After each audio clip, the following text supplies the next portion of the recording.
Well, hi guys. Welcome back to another episode of Eek Acres. I'm just out here on the porch, back porch. It's a beautiful summer-like day. It's got to be at least 80 degrees. And Bridget works nights, so I'm just out here on the back porch, just listening to the birds and watching the puffy white clouds just pass across the sky. Today I buried the remaining ashes of my brother at the cemetery with my grandma's plot because I know that he would want a portion of himself buried with my grandma. So that's what I did with the last bit of ashes that I had from the family. And I just wanted to talk a bit, in this video and just talk about how strange all of this has been since my brother passed away a year and a half ago, tragically, to a senseless accident that never should have happened. Over that course of time, since my brother died, it really changed a lot. Not just for myself, but for my whole family, for his kids, his wife, his friends, everybody that knew my brother, co-workers. It's been like the most quiet it's ever been. Because once my parents passed away, my brother was kind of the one that was the reason everybody got together. It was like he was like the thread that was holding the family barely together.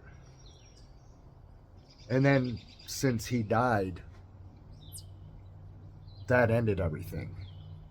The rest of my brothers and sisters just kind of scattered, and they went to just focusing on their own lives. And nobody really talks anymore. And I'm sure that's something that probably happens a lot in families. If the truth be known, I imagine it happens a lot, but it's a shame that it happens at all. The other night, when I was cooking a dinner for Bridget and I, and gonna put a plate aside for her for when she gets home, while I was waiting for dinner to cook in the oven, I reached out to my sister and I thought I'd give her a call. And when I called her number, it just said that I got a message that she's not accepting calls from this party, meaning my number. So I don't know if she blocked me or what. I don't even know why she would do that, but I have no way to get a hold of her. And the last I heard, she was living somewhere in the state of Virginia. But I don't know if she's living in Virginia. My other sister moved down to Alabama, and I rarely hear from her. Her and I used to be really close. She's my oldest sister.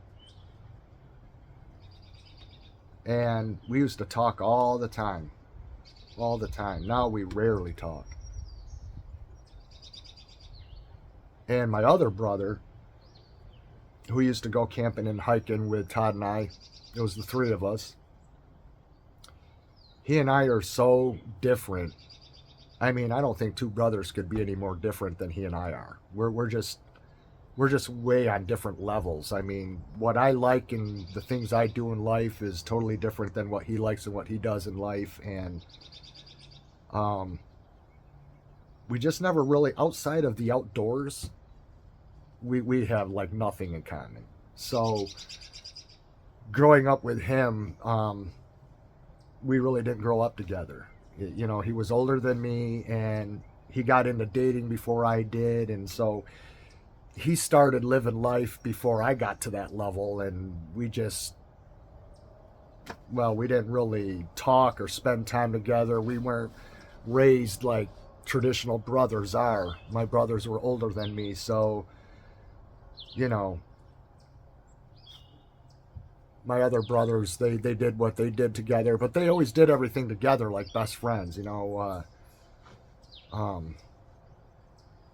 And now that one of them's gone, the other one, I guess would just rather not have a brother at all.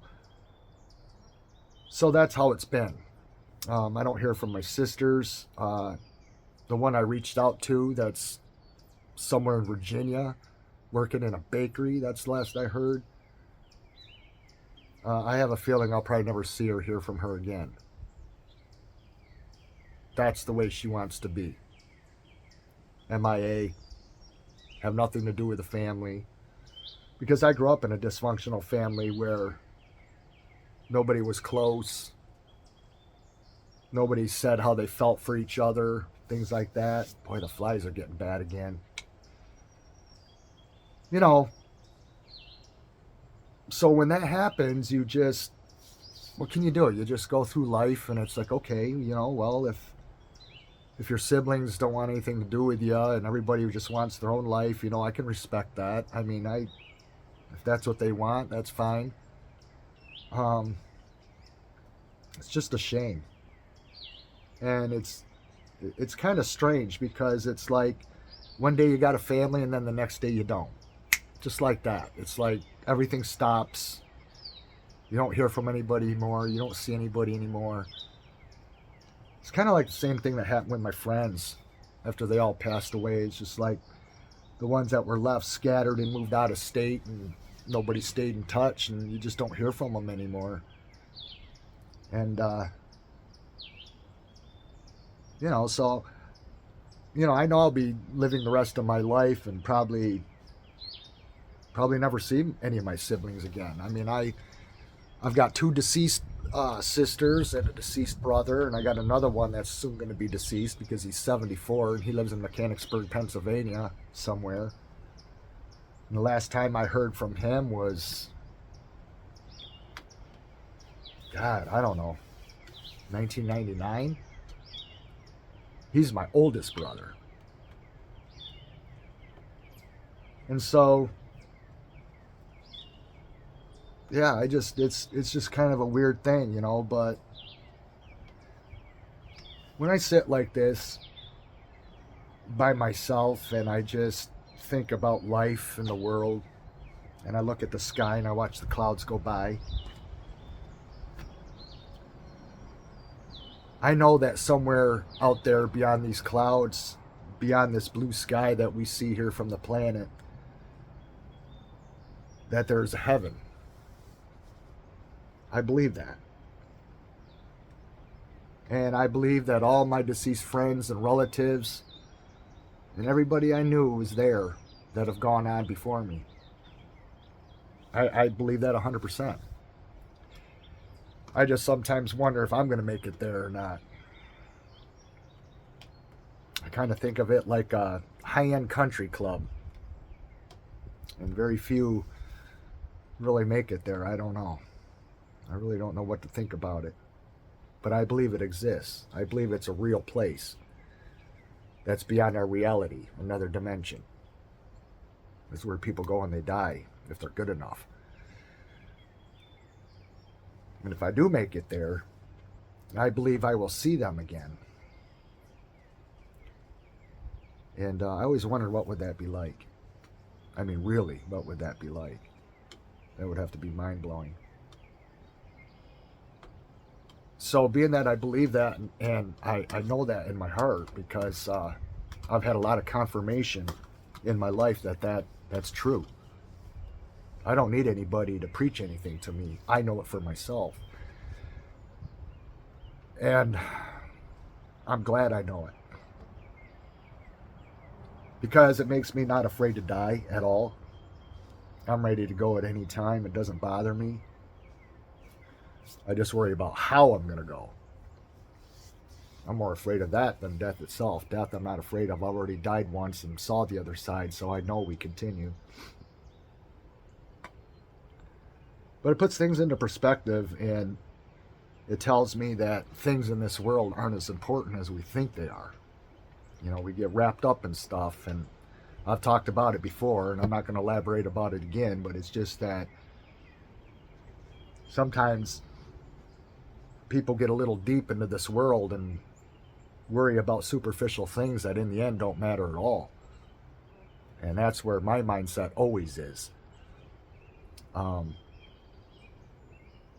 Because I know all the things of this world are going to pass away. You, me, all the things that we have, all the things we possess, all the things we chase. It's temporary. It's all just temporary. A temporary experience in a temporary world, but it's not a temporary life, because life does continue after death. That I do know for a fact. And to tell you that God's honest truth, I look forward to that sweet day. I'm in no rush, but I do look forward to it.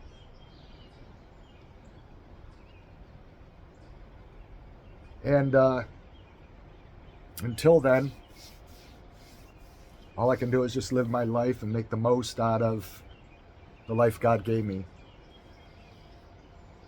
But since I experienced death and was brought back with heart paddles when they jumped me after a surgery that went wrong,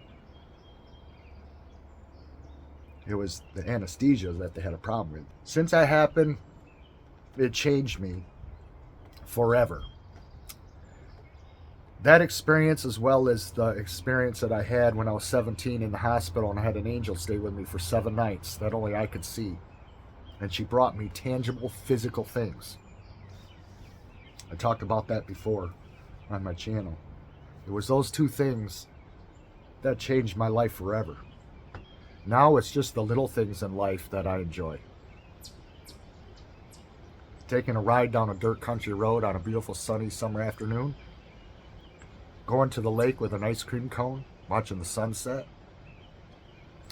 Listening to a good Journey album. Sitting out here listening to the birds. It's the little things that I enjoy in life. I don't care what I obtain in my life. I don't care how much money I have in my wallet. I don't care what kind of vehicle I drive. I don't care what kind of clothes I wear.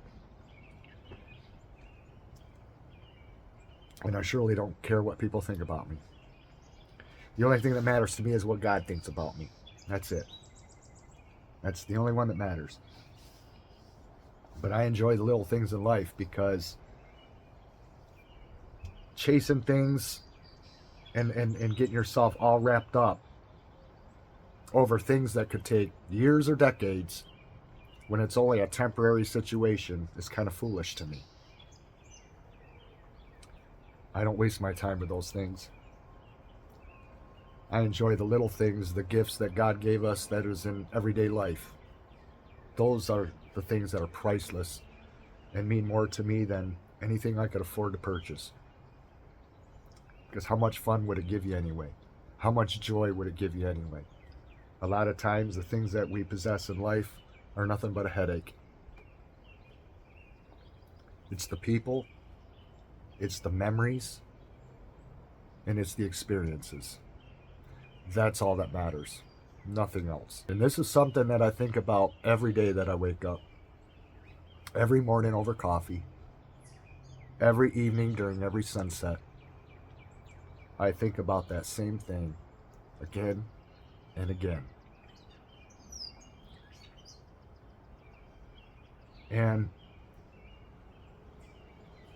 I'm looking forward to when I get a chance at another life, in another time, in another dimension, and see what those experiences will be like. But until then, I'm going to enjoy all the experiences that God has gifted here. And when I'm gone, I just hope that I can make it to where everyone that I cared about made it to, wherever it is they went. Because I sure would like to see them again. I know camping hasn't been the same with my brother gone. It's what really brought all of us together to go camping. Without him, it doesn't even happen now. And when Bridget and I go camping, I think about my brother, because he loved to go camping. He loved it as much as I do. He liked all the nostalgic things, all the the things that we grew up on, like old Coleman lanterns, old Coleman cook stoves, the old canvas tents. You like sitting around the campfire, talking about things, telling stories, things that happened at work.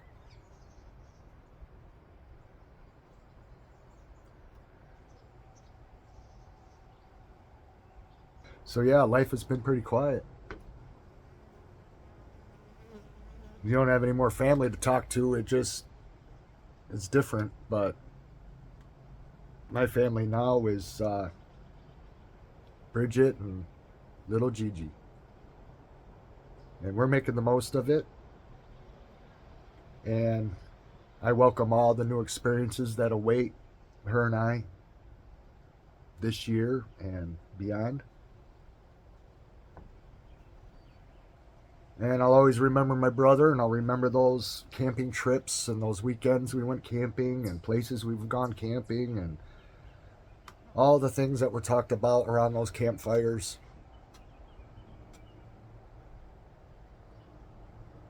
I'll miss them. Camping will never be the same. Just like fishing will never be the same without my dad. I miss him a lot. He was a very good man. Military guy.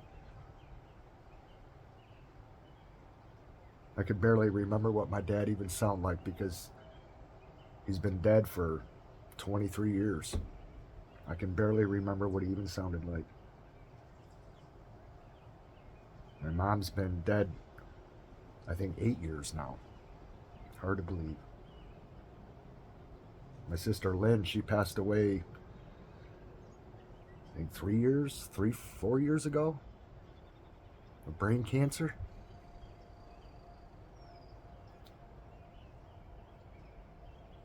So I got 2 brothers and 2 sisters left.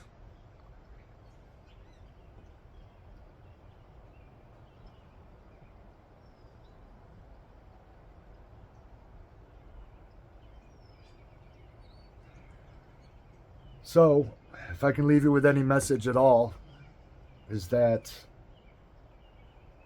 no matter what happens, no matter if you have a family that's close or distant, no matter if you make a lot of money, a little money, whether if you're popular or unpopular, you have a lot of friends, you have a few friends, no matter what's going on in your life, always remember that nothing is as important as where you're going when you die, and that everything is temporary,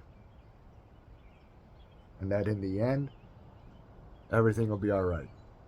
Enjoy the little things in life, you guys. It's the little things that count. It's the little things that matter. Don't worry about the big stuff out there. 9 out of 10 times, it's not even worth it anyway. I'm going to fix a cup of coffee. Enjoy this evening. Maybe get a fire going out back. Enjoy this night. I hope you all have a good night too.